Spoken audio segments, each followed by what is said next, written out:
مجھے ایک بار بخار آیا تھا بخار، میں پڑا ہوا تھا بستر میں. ایک میرا عیسائی بھائی، دعوت اسلامی شروع ہو چکی تھی، یہ 2-3 سال ہوئے ہوں گے شاید، تو وہ ایک اور عیسائی بھائی کو لایا. اس کو شکل سے جانتا تھا میں، ہو سکتا ہے نام سے بھی جانتا ہوں، لیکن میری اس سے کوئی ترکیب نہیں تھی، تعلقات وغیرہ نہیں تھے. یہ دونوں آئے میری عیادت کے لیے. اب میرے کو دھن چڑھی ہوئی تھی، یہ عیادت کرنے بیٹھے. میں نے بیماریوں کے فضائل بیان کرنے شروع کر دیا. میری بہت کوالٹی ویسے شروع ہو گیا کہ یہ فائدہ ہے بیماری کا، وہ فائدہ ہے. اب کیا کیا بولا میں. خیر یہ دونوں چلے گئے مل کر. تو جو اس کے ساتھ تھا وہ کھاتا پیتا آدمی تھا.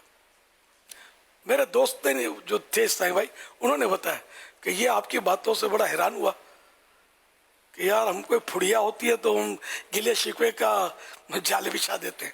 یہ بخار میں تفرات اور ہم کو نصیحتیں کر رہا تھا اور نیکی کی دعوت دے رہا تھا اور یہ روایتیں سنا رہا تھا، حدیثیں سنا رہا تھا. تو اس نے بولا یار اس کو حج پہ بھیج دو. اب مجھے بیٹھے بٹھائے، مطلب اللہ پاک نے یہ کرم فرمایا کہ اس کو حج پہ بھیج دو. میرے والد صاحب کی طرف سے اس کو حج بدل کروا دو. میری تو نکل پڑی. تو مجھے تو پتہ ہی نہیں تھا کہ میں 2 حدیثیں سناؤں اور اس کا مجھے اللہ پاک ایسا کرم فرما دے گا، دنیا میں صلہ ملے گا اور صلہ بھی ہو جو آخرت کا نفع دلائے گا. تو حج، چلو بھائی.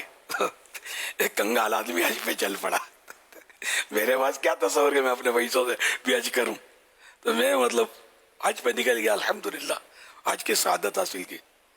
پھر میں نے کچھ رقم بچائی کہ ساری مجھے ہڑپ نہیں کر دی جو دیے اس نے، بچا کر جو بھی خرچہ بچے گا وہ اس کو دینا ہے. میں نے بچا ہوا جو خرچہ رقم تھی وہ اس کو واپس بھجوا دی اس دوست کے تھرو.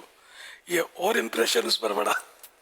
حالانکہ میں نے کوئی متاثر ہونے کی نیت، مجھے واللہ اعلم، میں نے بہرحال اس کو رقم بھجوا دی کہ یار یہ رقم بچی حج میں سے. اور اس پر اور امپریشن پڑا. اس نے بولا تھوڑی اور رقم ڈال دیتا، اس کو بولا عمرہ کر لے. تو الحمدللہ مجھے عمرے کی سعادت بھی مل گئی اس طرح.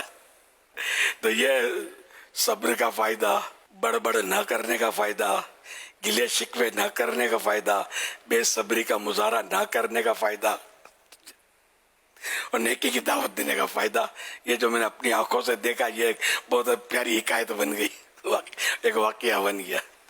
صلو علی الحبیب صلی اللہ علی محمد.